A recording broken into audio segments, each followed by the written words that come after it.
Welcome everybody, this is Smoke Talk. We're here always bringing you the best in cigar news, the latest and the most exclusive cigars in the industry. Today, we're going to talk about a brand that is making the buzz, not only in Atlanta, but also New York. It's a new brand, a boutique brand that is part of the Boutique Cigar Association, and the founder, the creator, the mind behind this cigar, Samir Falakhi, also my dear friend, is here to talk us about this great cigar.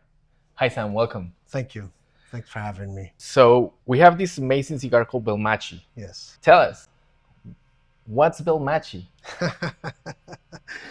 Well, Belmachi, the name is, I named it after my uncle, my Moroccan uncle, who came to visit me once in Canada, where I live in Montreal. I was going to Nicaragua for a business trip, non-related to cigars. And he wanted to come with me because he's a nature lover and so on. So he came down with me. And he taught me how to smoke cigars in 2007, I think it was. And he had passed away in the early pandemic years. So when I came to think about a cigar brand, I decided to name it after him because he taught me how to smoke cigars in Nicaragua. And I love him dearly. And the name sounds kind of cool. It's amazing. Sounds like a very luxurious Italian brand of cigars. Yeah, it sounds gangster. A little bit.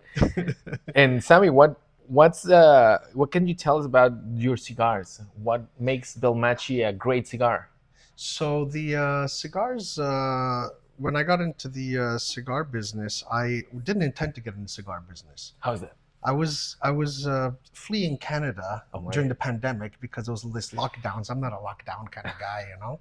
So I used to live in Nicaragua, so I called up my my friends down there to reconnect. And if one thing Nicaraguans know how to do is they know how to survive, you know. And I know they know how to deal with these things. So they told me, no, we're good down here. There's no problem. Come down, you know. And so I went down, and next thing you know, I'm on the beach. With my friend Marvin Bernard. He used to play for the San Francisco Giants, baseball guy. Yeah, so he's like a national hero in Nicaragua. He's Nicaraguan. And he said, Sammy, have you ever been to Esteli? And I said, no, because I know the Caribbean, I know the Pacific, but I don't know the cowboy stuff. I'm a city boy, you know, I like this cowboy stuff, you know. One day I'm going to have a horse. Yeah. So he said, you want to come with me? I go for the cigars. I said, sure. And, you know, him being a national hero over there, of course, he's going to be taken to the best producers and so on. So he called up his boy Tito. And Tito is a Cuban who coaches the Esteli baseball team. Oh. So we went to meet Tito, and Tito took us out. So he took us to the family that make Mike Tyson cigars. And then he took us to this Cuban producer. His name is Carlos Pereda. And where he thought, you know, that's where the best cigars, and that's where all the Cubans in Esteli gather at the end of the day to talk about baseball and smoke cigars. Carlos also Cuban. Yes, Carlos is Cuban. Okay. So yeah, so he's a sixth generation tabacalero. Okay, has the experience, the knowledge. In his office, he has posters with his grandfather's on his grandfather's farm and so on. And he went to Nicaragua to continue the family legacy. And so I became friends with Carlos. All right. And then one day Carlos says, you know, Samir, why don't you get in the cigar business, you know? I said, I don't know the business, you know. For some reason, he saw something in me. He goes, I said, why don't you do your own brand? He says, my English and all that, but you can do your own brand and not make the cigars. I said, Carlos, I don't know anything about the business, but I know you. And I said, let's make something you could put your family name behind, something you'd be proud of. Let's make like really good cigars. And he said, yeah, absolutely. He loved the idea. So we started bringing some different blends back to the US and send them around the world to see what catches on. And we started with 2 blends, and it's really good. I told him I want my cigars to have flavor and be a little different, and that's what we did. And we started with the Maduro, and there was more of a Corojo and the Sumatra, because that one's a little more exotic, a little different. Okay, and so tell us a little bit about the process of your cigars. What makes them different than like you just said? So so one thing is, so there's Cuban seeds, right? Like most of the Nicaraguans nowadays. Okay. Grown in Nicaragua, right? And in Nicaragua, the special thing about Nicaragua is they have many different regions. So the same seed, because different soils, volcanic, non-volcanic, and so on. The like sun, Esteli is known for their flavor and potency. They have different flavor profiles and so on. So one thing that's special is our blend. Okay. And our blend has some of the Condega region, some of the Jalapa. But what's unique to ours is that it has a Somoto. We're the only ones with Oh. a farm in Somoto. I heard that Which now is- it's the rave Sumoto. Yeah, other people trying to move in there to buy some land. So it has a special flavor profile and a burning profile. And it's grown by Carlos. It grows from seed to full, And the fermentation process, it's Cuban. There's Cuban tradition and there's family secrets within the Cuban tradition. So I don't know all, and if I did, I couldn't tell you everything. But the way it's fermented and aged, it's very, very well done. And they're made in the Cuban tradition with a triple cap and all that kind of stuff. So you mentioned aged. So it sounds like Yes. Carlos has this very, in a good way, obsessive process of making these cigars that make them so good. Yes, exactly. Yeah, I think it's the fermentation and the aging process as well, I see. and the growing, of course, right, and the blend, right. So we have 4 different blends, Which are which are. So I named them by the wrappers. Our Okay. wrappers, by the way, are Ecuadorian wrappers. Okay. Because they're known for their very good wrappers. good So quality. those ones we get on the market, right? okay. So we have the Maduro, which is probably, if you're a Maduro lover, this one is primo. I think it's going to be an award winner. It's an Ecuadorian Habano Okay. wrapper, right? And it's not too strong, so it's a good smoke because it's well fermented. A lot of people think that Maduro is automatically very strong and harsh. It's not. If it's well fermented, all the ammonias come out and it's sweet. All right.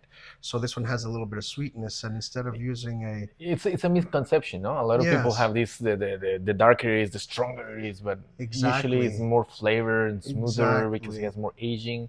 And from what I hear, you really take the aging and the maturation process like very seriously. Yes, it doesn't have to be 5 years. It has to be well done. That's the It's not key. the time, it's the quality. Yes, so that's part of it, and the blend, and the Maduro wrapper also. It's a Habano Maduro wrapper. It's not a broadleaf Connecticut, which is most common on the market. See, so you guys can see here in the Yeah. screen, I'm showing like a close up of the cigar. The wrapper is beautiful, has some brightness to it. It's like the natural oils. The leaf is perfectly. Yeah. So this Maduro, you said it's Ecuadorian Ecuadorian Habano, because most of the Maduro are wrapper. made with a Ecuadorian broadleaf, but this is Yes. Habano. Yes, and I think that's why it's got some sweetness to it. Okay, so we're Yeah. gonna try this one. It's The only got way some- to know is with a cut and a light. Yeah. So I really like the Maduro because we're drinking a very good rum, one of my favorites. It's the Diplomatico, Yes, and I like. it complements each other. Yeah, I find it goes well. You said the sweetness of the wrapper. Yes. I guess it's a Yeah. pairing with the sweetness of the rum. Yeah, I mean the pairing is a personal thing. Me personally, I like this Maduro with. That's what my wife says. The Sumatra, which I'll talk about later, got really good reviews with whiskey pairings. So Sam, you said you are in the Boutique Cigar Association, and you are now coming along in the new pack of the Cigar Boutique Association, the starter pack. What is this starter pack and what is this about? Yeah, so we're a member of the Boutique Cigar Association of America, and historically they've been more of a lobbying organization, for smokers' rights and the cigar industry and so on. They're like a little cousin of the PCA, All right. under the PCA and so on. This is good work. And they came up with a starter pack to introduce the public more to the boutique cigars, because a lot of people are very familiar with the big brands. It's kind of, cigars are now at a point where it's kind of like the craft beer. Nobody drank craft beer before, but now every bar you go to, they have a local beer. So people are getting Brewery. more interested in experimenting and discovering. But tell me, what makes a boutique cigar? So the boutique cigar, a lot of people abuse the name. They say, "Oh, it's a small brand, it's boutique." Yeah. But it's a small batch cigar, Small batch. right? And there's a lot of attention. There's much more attention. It's not mass produced commercially, so there's a lot more attention to the details and the whole process. So not any small cigar brand or new cigar brand is a boutique cigar by default. Well, Has I like have to think of certain it, for me conditions? personally, boutique, it has to have a certain level. When you think of a boutique hotel, Yeah. it's usually, certain level, You expect certain quality at Yes, least, a yes. minimum standard of a minimum quality. standard of quality, absolutely. And these ones are, I like, they're luxurious, you know. Yes. So that's And why. the taste, guys, I really recommend these cigars. Please, if you're in Florida, you can get them in the Cigar Exchange in Boca Raton. Yes. Also in Fort Lauderdale. Yeah, Burnt and Leaf. Burnt Leaf. And in West Palm Beach, we have Stogie's West Palm, and we have also on the very exclusive Worth Avenue Churchill Cigar Company. Ooh, I love that. Actually, lounge. they were my first retailer in the United States. It's a great story. Yeah, they're cool, you know, and the neighborhood, the area is fantastic as well. If you want to go around, there's shoppings and stuff like that. Yeah, exactly. Yeah. And they're very popular in Florida, actually. Yeah. And if you're in Canada, you can get them in Little Havana Cigar Lounge, where we are right now. We are with our sponsors, the guys from Little Havana. They were kind enough to let us get this podcast here. It's if you have the chance to visit Montreal, go in the outskirts of the city, and if you want to chill and have a great time, you just come to Little Havana, and you'll find Belmachis here. You'll find a great ambience, great service, and the shots are very generous. Yeah, that's true. So, Sami, tell me about the other ones. You said Sumatra is one of the best sellers too. It's getting a lot of Sumatra. appeal. Sumatra is kind of like in the beers. You have IPA. Some people love it, and some people don't like it. Right? Bitter beer. So the Sumatra is a little bit like this. So I have a Sumatra right here on display. So the Sumatra is known for having a little different flavor profile. It's an Indonesian seed, right? And it's got a little bit of oiliness to it. It's got a lot of flavor. So as you burn it, as you light it, the essential oils come out, and the flavor profile changes, and it gets better and better as you smoke it. So it's very special, and it's got a lot of great reviews by whiskey in the whiskey networks for pairings with whiskey. So of course, the bitterness you can get with these Highland whiskeys, like the Macallan whiskey, it's very good with that kind of cigar. And then we have the Habano. Okay. The Habano is another one. This one's got some strength. It's got a little chalkiness. Look at that wrapper. It's fantastic, man. It's also a Habano, but less Maduro, not as dark, right? But it's still good. This one has the filler. The combination side gives a little bit of a kick. It's strong, but it's none of these cigars have harshness. They're all smooth. That's one of my favorites. Let me tell you, with coffee in the morning. Oh yeah, this one goes well with coffee. It's got that espresso to it, espresso notes. Yeah. And then we have the Connecticut, which I have here in this beautiful little gift box. We have. Wow, that box is nice for gifts. Yes, we gifted these in New York. I'll tell you about it just last week. But the Connecticut is a good one for beginners also. It's typically, people expect a lighter cigar when they smoke a Connecticut wrapper, the light shade you see. And we have a little pigtail on it, so that if you don't have a cutter, for beginners, they could just twist it off and they have a small hole so it's less smoke. So it's a good starter. Yeah, definitely. For beginner and the presentation is very nice. That's like a 56, yeah? Yeah, the 54. 54. So 53 gauge and 54. These are Toro, 6 inches. Mm-hmm. And then we had these Lanceros. I have a Maduro Lancero, right? A lot of the viewers, they love the Lanceros. It's becoming trendy, I was surprised. They said the concentration of flavors is bigger, bolder. And we also have a Sumatra Lancero. Of course. So these Lanceros are initially, I had them just to have as gifts for shop owners and seasoned smokers. It was as a gift. It wasn't meant to sell. But now people are starting to catch on that the Lanceros, they have more of a flavor profile because half the flavor comes from the wrapper. Yeah. And so the ratio of wrapper to filler is more on the wrapper side, right? So it's very popular with shop owners. They're also more expensive because we have to put our best rollers to make them, and they're paid higher, right? Yeah. And they're more difficult to blend because you have less leaves to work with on the inside. It's more like tighter, but you have to permit the airflow to be perfect. This is definitely a craft, and this is art. So but we've been getting so much demand for these that we decided to make some boxes, and we're gonna have them in limited quantities, but available for purchase very soon. Sami, and in this world of competition, that there is so many brands coming along, how are you managing to get your brand across? What are you doing to increase this expanding universe of cigars into reaching the customers who really want this to be the cigar they're going to enjoy for a moment, because we don't want mass-produced cigars most of the time. We just want a cigar we can relax and really enjoy in the moment. It's tough, especially in the United States, but it's the biggest market. We started shipping in West Africa because I had a cousin there who wanted to get into business, and I started a couple of years ago. There's always a cousin. But last year, there's a cousin, right? But last year, we started in the US. It's very competitive. And so I wanted to have something, that was luxury but affordable. Yep. So it's affordable luxury, something anybody can treat themselves on the weekend at least, Yeah.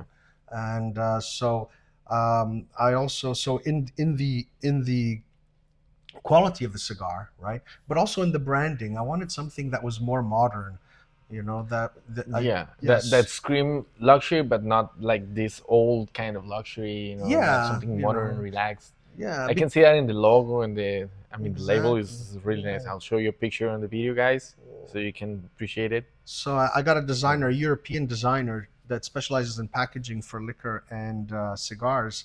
And I told him, I don't want Don Pedro on his horse with flowers. Give me something more European chic, I can see, the design Yeah. of the boxes. I Yeah. can see you have this appeal for European fashion because I remember you mentioned you used to live in Europe for a while, right? Yes, yeah, I lived in a lot of places, but Europe amongst others, and In especially Milan, in right? Italy, Milan, Of course. and detail is important. When you buy a pair of boots in Milan, you're like, wow, the zipper's amazing. It's Of course. that kind of. I wanted that in my. The little in my details are the cigar ones that brand. get you in love, Yeah. So if you're gonna have a good cigar, might as well make it look good, right? of course. And make it like something you can give as a gift. So that was my idea. And frankly, nowadays the cigar smokers about my age, they're not listening to the Beatles anymore. It's more like you're listening to 50 Cents and stuff like that, or rock and roll. Yeah. So it's a little different generation. So that's why I called the new generation of luxury cigars. Well, indeed, they are very luxurious and the taste is really good. Yeah, and So- they're not that expensive. They're affordable. They're not What- like $80. They're like between 15 and 20, 12 was to gonna ask you. $20. Yeah, we have promotional pricing currently in Florida. My existing customers. Yeah. But you can. It's between 12 and 15 retail. That's great. That's a Yeah, fantastic price yeah, point. Yeah, and yeah. for this cigar, definitely worth it. Yeah. It's tough, but you got to work for it. You got to be competitive. Get in there. I was gonna ask you about that. How did you manage and how did you feel after you broke into the American market? Because it's very tough from what I heard. Yeah. So I had a simple guiding principle for me. It was make a beautiful product that people love, and everything will follow. And that's what I tried to do. I just tried to make something. I put my passion into it. I had fun doing it. I'm having fun doing this. Getting creative. I guess that's very important. Making something that's beautiful, that's good, and eye candy, right? But then when you smoke it, the quality follows, Yes. right? And it caught on. It did it by itself. The product speaks for itself. Of course, I do events. I go around. I introduce myself and so on. Yeah, you Yeah. gotta do the work, but you have done it fantastic so far. Because last week you were in New York in a Yeah. gala. We I had saw a you big, in yeah, we Tux. had a big event. Guys, you can go into Belmachi Cigars in Instagram. You can see all the pictures. It was with Fat Joe. Yeah, that's right. Wow. So I just came back from Texas, where I just opened up a couple of retailers there in Texas. So we're in Texas, Atlanta, and Florida now, South Florida. So I came back from Texas, and after that trip, some of the guys I met on the road there, Rob Betty, shout out to Rob Betty from Louisville, Kentucky, and Hollywood from Charleston, South Carolina. They called me up. They said, "What are you doing next Wednesday?" I said, "I just came back to Montreal. I'm exhausted." He said, "Can you be in New York next Wednesday?" Wow, I love to have calls like that. And I said, "Why?" They say, "Well, they're having the Hip Hop Museum annual gala fundraiser, and can you, offer some of your, wonderful cigars, have a cigar for each of the honorees?" And I said, "No, I'll do better. I'll offer them one of these beautiful gift boxes Wow, because you it was kill such it an there. honor." Yeah. Man, and So- let me tell you, those guys have a great taste for cigars, Yes. So and the people who managed the Cipriani. So the event was in the Cipriani on Wall Street that's in a beautiful Manhattan. place. It was the most glamorous event I've ever seen. Wow. It was beautiful, good vibes. It was fantastic. And I got to see, I listened to hip hop since '83. I'll let you guys see some pictures of that here. Yeah, so I got to see some of the guys from back in those days. Nice, man. So and offer them a And gift you break a box. cigar with them. That's Yeah. great, man. And there was big names. Fat Joe was there, and Nas. But there was also the old timers: DJ Red Alert, Dougie Fresh, Slick Rick, and stuff like that. It was a lot of fun, and they really appreciated it. And it goes well we were pairing with Blue Run bourbon, which is a small batch craft luxury bourbon from Kentucky. Boutique. So they went well together, the bourbon and It's a good pairing. cigars. Yeah, bourbon and cigars is like rum and Yeah. cigars. Never go bad. Yeah. So man, and we were looking at these cigars and we were saying like, why is that most of the cigars we get on the market are not as compact and as flavorful as boutique cigars? Because we have tried a lot of cigars, boutique cigars, and we get these produced cigars without talking bad about anyone. But Yeah. you get, when you have the mass produced cigars, you get these flat flavors most of the times. But with boutique cigars, the cigar evolves. Every time you pass a third of a cigar, it's a different experience completely. What's behind that? If you can explain us a little bit. Yeah, so like when you're doing 500,000 or 1,000,000 cigars per year, you can manage it, as a boutique. But once you get into like 10 million cigars a year, now you're sourcing from multiple countries, multiple farms. It becomes much more corporate and commercial. So there isn't that. It's just not the same amount of love and attention that's given to it. The detail. Yeah, the detail. It's become more business, more commercial, right? Okay. So maybe that's why.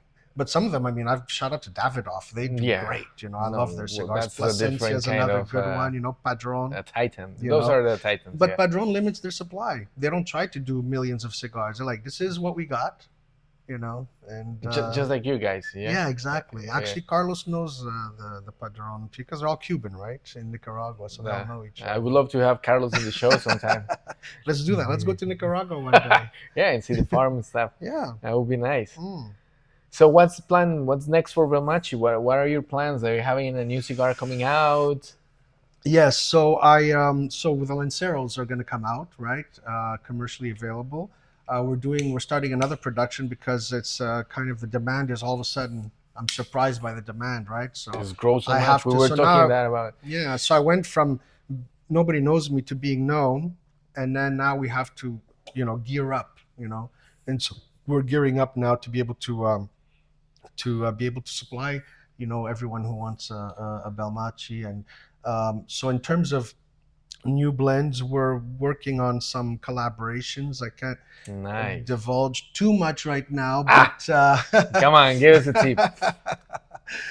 It's going to be big. It's going to be big. I hope. I think. Wait for it. It's going to be some big names, in popular culture and so on. And it's going to be, the challenge is going to be keeping up with demand, I think. Yeah, it's caught you by surprise, and then you have to start production. Yeah. People tell me, "Oh, you have a good problem." I say, "Buddy, it's still a problem." It's still a problem. It is true. So, if any cigar makers who want to be cigar makers soon is watching the show, what advice can you give them? There's a lot of people who get into business, a couple of drunk guys around the table. You can mostly are those kind of guys. You can go to Esteli and find like a little home operations where they have a few tables and they're rolling. They're buying tobacco on the market. Some of them make some pretty decent cigars, right? And they'll say, "Oh, put your sticker on my cigar and you're good to go." So there's a lot of that. I call it white labeling, right? But that's not being a boutique cigar. So that's not really being a boutique. But if you're doing it as a hobby, you're not really gonna make it. If you want to make it, you got to really want it and do it like seriously. You have to put skin on the game. Because people make it look so easy, there's the barriers to entry is very low. It's true, but if you want a really good cigar that's well known, and you have to go out and you have to sacrifice a lot. We have to give out a lot of samples. Nobody knows you. You can't go, to a shop or a cigar lounge. But you mentioned the barrier of entry is easy, but do you think it's like that? Because making one cigar, it's okay. I mean, white labeling and stuff like that. Yeah. But getting it out there and that's people the difficult buy part. it, yes, like you've done so far, which has been fantastic. That's the hard part, no? That's the hard part. Yes. So it takes you gotta have some money to be able to burn, and there's a burn rate. Everything is burning with cigars. Speaking of which, these burn pretty nice. Look at the line, guys. I'm gonna show you a close up later. Yeah.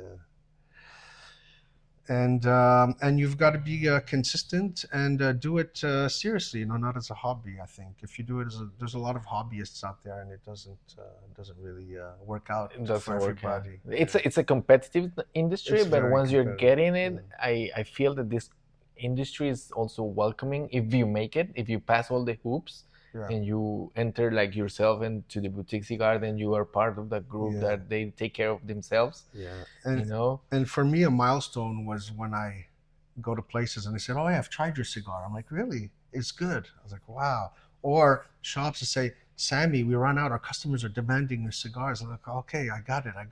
That's when I know that, repeat. It's getting traction. Yes, it's getting traction. Because I don't want to just be in every cigar lounge. I want to be in cigar lounges with people enjoying it. And when I went to Florida, I went to Stogie's West Palm because they had run out of cigars, and I was down there. I said, "Let me visit on a Friday night to have live music." I just wanted to go there and hang out. And the customers came up to me and goes, "Hey, you're the Belmachi guy, man. I love your cigars." To me, that was the biggest reward. Of course, yeah. And that means I'm getting somewhere. It just give me a little more energy to keep going. Energy for the continuation of this. Yeah. Man, and what has been the thing that has shocked you in a good way from the industry that you have liked that when you are traveling and seeing all these other, I guess you have met with other distributors, other cigar makers. What's the thing that has shocked you most in a positive way? I'm new to the industry, so that to get a distributor, no distributor will take you if you're not known. So I had to learn in the United States. You got to go, to the shops and everything until you get known, and then distributors. So I had one in Atlanta, Big Mike. Shout out to Big Mike in Buckhead, and he said he'll take me on, but then he's retiring, so that went down. That fell through. But I asked Big Mike, he's been in the industry for a long time. I said, "What advice can you give me?" He goes, "Keep doing what you're doing." So I was like, so that shocked me. I was like, wow, I'm actually know what I'm doing. That's great. And what's like your goal for the next step of Belmachi in terms of sales or production? If you can give us some numbers. Well, I want to, a successful boutique brand does between 500,000 and 1 million cigars per year, and that's my goal. I want to get to that within 5 years. That's great. Hopefully, that's what I want to do. I want to get my little seat at the table. Of course, yeah, and get out. And I'm pretty sure you're gonna make it because these cigars are very well done. And the thing is, cigar is like a culture of sharing, and you're sharing with more people every time, and they're getting to know your brand. And when they try this and they say, "Wow, this guy's doing things right," so I guess you're gonna get there very soon, and we're gonna have a celebrity in the show very soon. Hope so. So there's a lot of guys in our show that are new to smoking. Mm-hmm. What tips you can give them? A couple tips, 1, 2, or 3 tips you can give them if they're starting out with a cigar and I feel this is too strong for me. I don't know. So one tip I could do is smoke slow, especially if you're used to smoking other things, right? It's a different rhythm with cigars, so you have to take your time. You take a puff, let it sit in your mouth a little bit, then you let it out, and you have to enjoy. It's a different rhythm. You have to get used to the rhythm. That's a hard one. Even for me, that I smoke a lot. Sometimes you just want to. The cigar is so good, like this one, you just want to finish it. Yeah. And if you're a cigarette smoker like I used to be, and I quit cigarettes, if I want to get the nicotine buzz to get me off of cigarettes, I blow it out my nose. Retrohale, it's called. Yeah. And these ones are good for retrohaling because they're not too harsh. No, very. And that'll give you a little bit of that nicotine thing, So it could help you quit cigarettes. So I would do that, and I would start with cigars that are either Maduros that are not too strong, like this one. Ours, so you're recommending starting with the Maduro? The Maduro, that's a new one, or the Connecticut. However, when I was doing my event at the Super Bowl last year. You were in the Super Bowl too? Yeah, it was called the Art of Whiskey. It was in an antique art gallery. Man, you've been everywhere, man. Antique art gallery. It was antique beautiful. Art gallery. Yeah, and it was like a whiskey tasting. Wow. And I was the cigar guy, and I gave a master class in the courtyard, and we offered the Sumatra, and a lot of beginners, and they said, "No, this is good," because they pulled it slowly, they said, "No, this is actually good." So I think maybe the Habano might be a little strong for the beginners, but I would go the Connecticut with a twist off, small hole, less smoke coming out. Yeah. The Maduro is not bad, and the Sumatra with the whiskey. So we got pacing, pace your smoke, smoke slow. Yes. Choose a cigar that is not too strong. Yes. And maybe just try to have fun and enjoy it. Yeah. It's a good tip. Take your time. That's what cigar smoking is about. Take your time relaxing.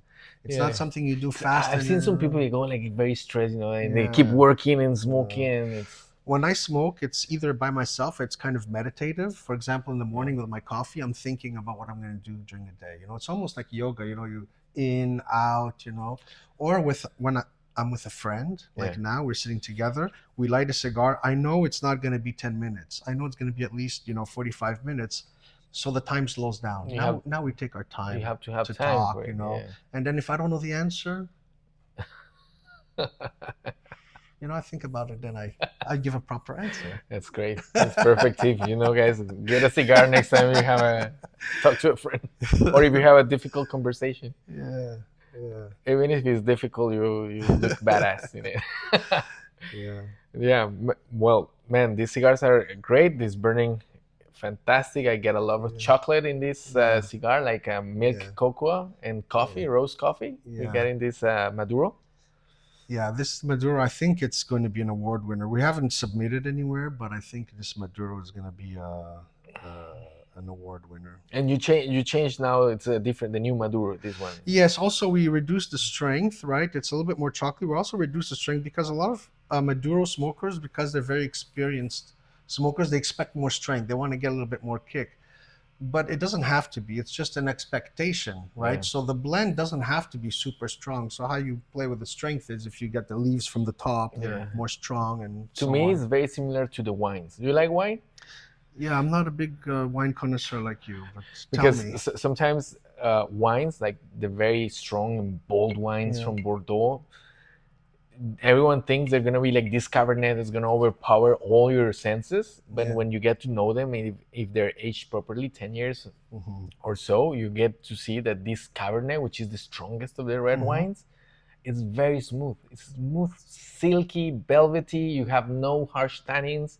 It's the same with this Maduro. That's why I told you the other day, that's why I like it so much, because you're expecting to have this spice bomb from Nicaragua, because usually, if you guys don't know, cigars from Nicaragua tend to be the spiciest ones and the ones that are the strongest, bold and strong. So when you told me it's Nicaraguan, I said like, okay, this is gonna be like a flavor bomb, which I love. I don't mind it. And then when I tried it, it was like an aged Bordeaux. It was smooth, it was silky and full of flavor. It wasn't flat by any means. It has different points of flavor, chocolate. It has some bitterness here that complements the sweetness of the wrapper. It's fantastic. It's a great experience if you have the time to experience it.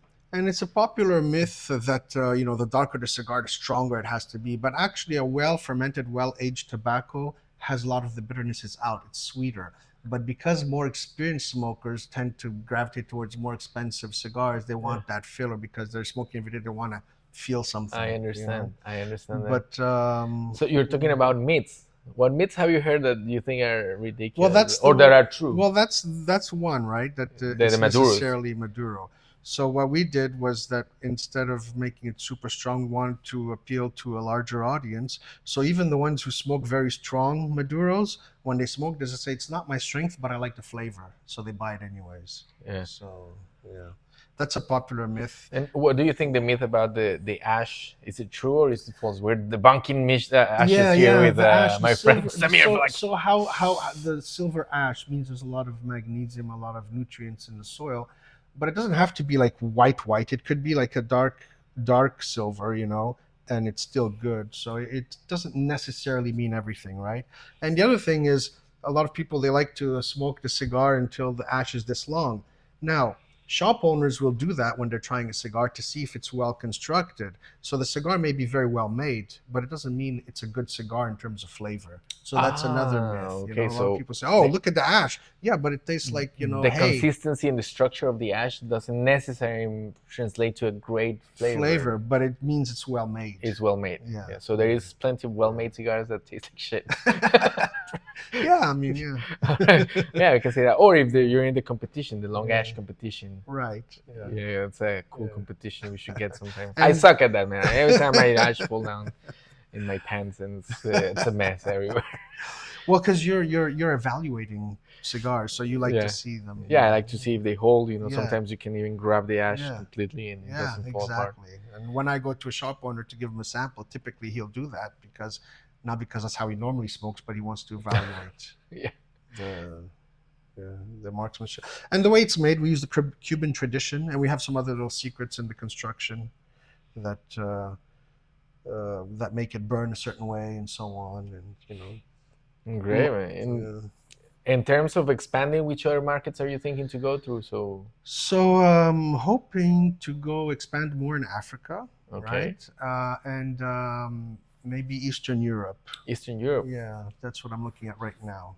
That's good. I heard the brands are getting there. It's difficult because they used to smoke more Cubans now, but they're open because of the price of the Cubans is being crazy these days. Yes, and They're Rocky, open to getting like New World cigars. yeah, and Rocky Patel, shout out to Rocky Patel. He opened up the market to New World cigars out there. He Yeah. went out there when everybody was He took smoking the only risk. Cubans.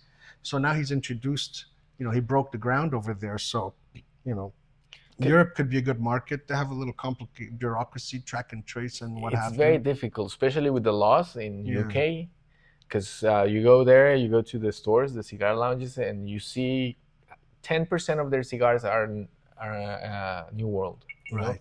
The rest is all Cubans and things you haven't seen anywhere. But it's very restrictive because they get too many taxes. It's very Yeah. similar to Canada in that Yeah. sense, Yeah. the taxes. And now, I don't know if you heard, but they're trying to place, or they already placed a restriction. It's a generational ban on tobaccos, and all tobacco products. Oh. So if you're born after 2009, Mhm.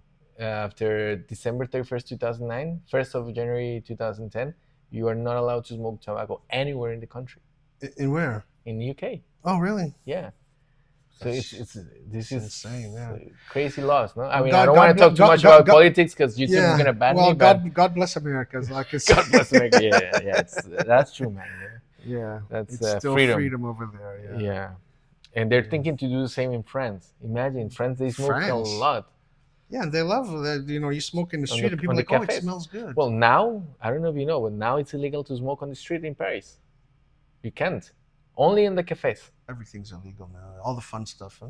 No, you say that, but you go on the street. Oh, you can smoke marijuana. Yeah, everywhere. but cigars are so No, bad. Yeah, they're bad. 'Cause And they're you don't tobacco. even inhale. Yeah, exactly. It's too bad. They need to have a change of mentality. That's why associations like the PCA Yes, and the yes. Boutique Cigar Association are for. No? Yeah, yeah. We have our own here in Canada called Yeah. the CRA. They're trying Okay. to do their best, but Yeah. it's a complicated, tight regulation Yeah, we have here. yeah.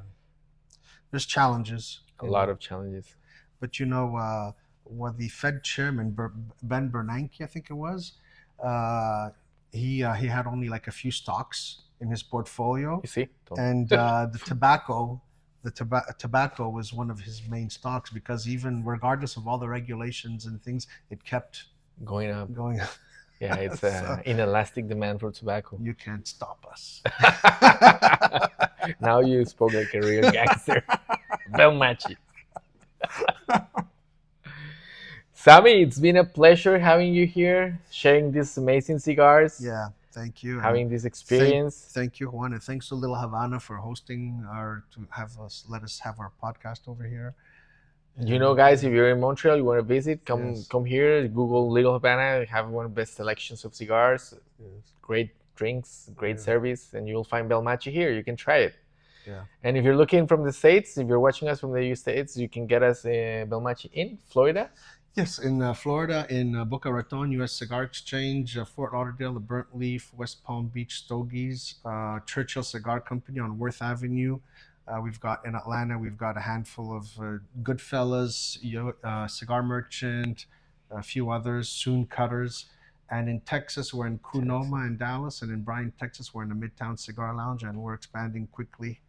So I'm trying to keep up with the demand. It's a little Man, tough, it's but we'll amazing. get It's there. growing And hopefully- fast. It's hopefully growing fast. soon in New York and Manhattan, we'll have a couple of spots. Love it. You're gonna be soon in the Rex, you said, yeah? Well, I don't know. We'll see. We'll I hope see. so. Yeah, a lot of people told me I should be there, so we'll see. It's great. It's great. All right, Sammy, thank you for guys. with Thank you us for to the watching. show. Please don't forget to hit the subscribe button and the bell, so every time we have a new video, you will be with the latest news on cigars. And if you want to check Belmachi Cigar, it's at Belmachi Cigars. Yeah. in Instagram. Soon he's gonna have his YouTube channel. You can learn everything about cigars. It's gonna be fantastic. And please do yourself a favor, go to shop and order a Belmachi. There you go. All right, thank you. Bye. See you later.